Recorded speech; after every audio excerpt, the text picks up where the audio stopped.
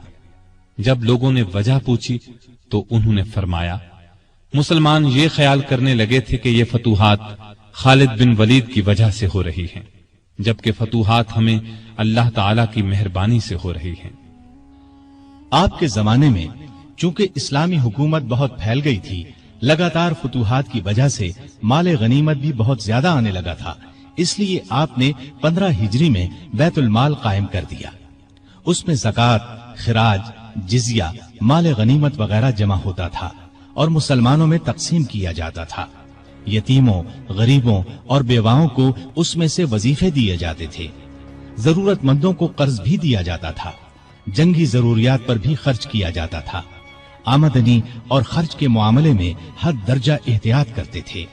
سیدنا عثمان نے ایک دن انہیں چلچلاتی دھوپ میں بھاگتے دیکھا۔ پوچھنے پر انہوں نے بتایا کہ بیت المال کا ایک اونٹ گم ہو گیا ہے، اس کو تلاش کر رہا ہوں۔ بحرین سے ایک مرتبہ مشک آیا، یہ انتہائی قیمتی خوشبو تھی۔ اس کو مسلمانوں میں تقسیم کرنے کے لیے آدمی کی تلاش ہوئی جو یہ کام اچھی طرح کر سکے۔ سیدنا عمر کی زوجہ محترمہ عاتقہ نے کہا کہ یہ کام میں کر سکتی ہوں۔ سیدنا عمر نے فرمایا، نہیں، میں تمہیں اس کی اجازت نہیں دے سکتا، اس لیے کہ تمہاری انگلیوں پر جو مشک لگ جائے گا وہ تم اپنے کپڑوں پر لگا لو گی، اس طرح عام مسلمانوں سے زیادہ تمہارے حصے میں آئے گا۔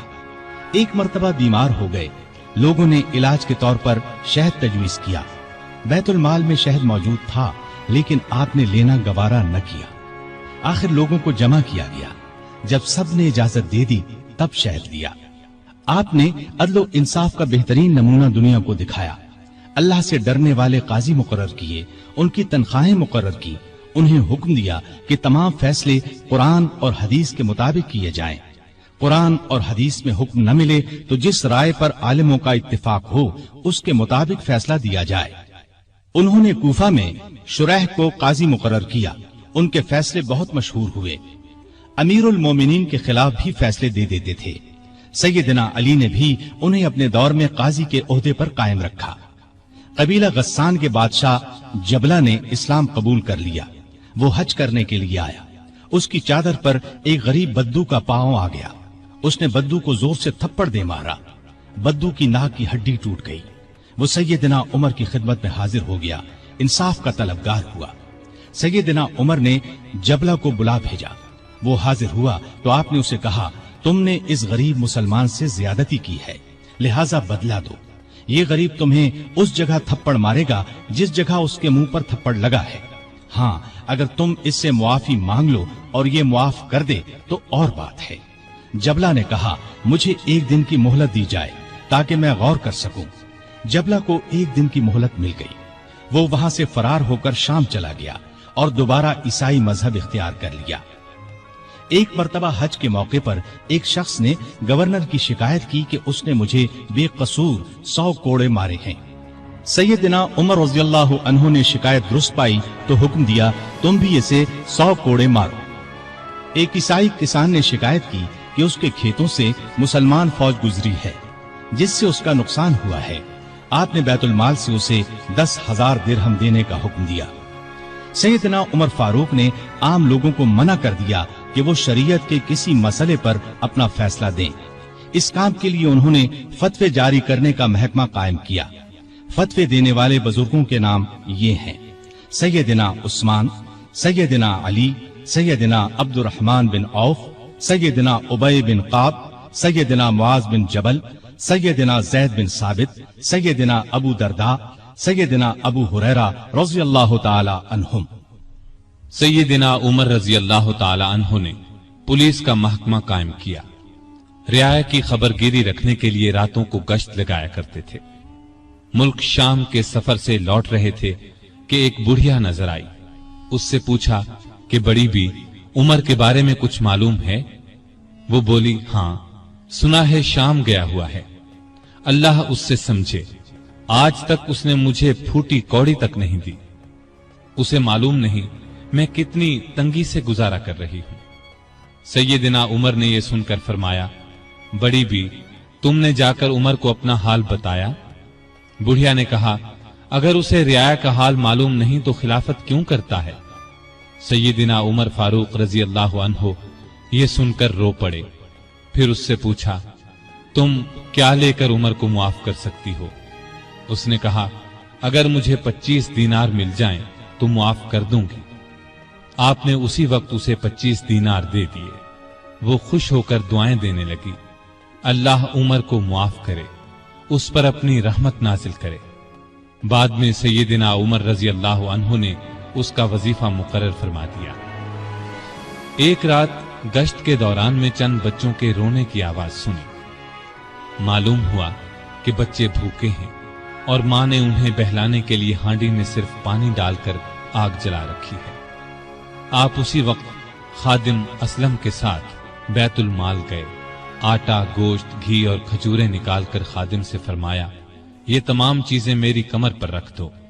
اسلم نے عرض کیا، آپ کیوں تکلیف کرتے ہیں، میں اٹھا لیتا ہوں۔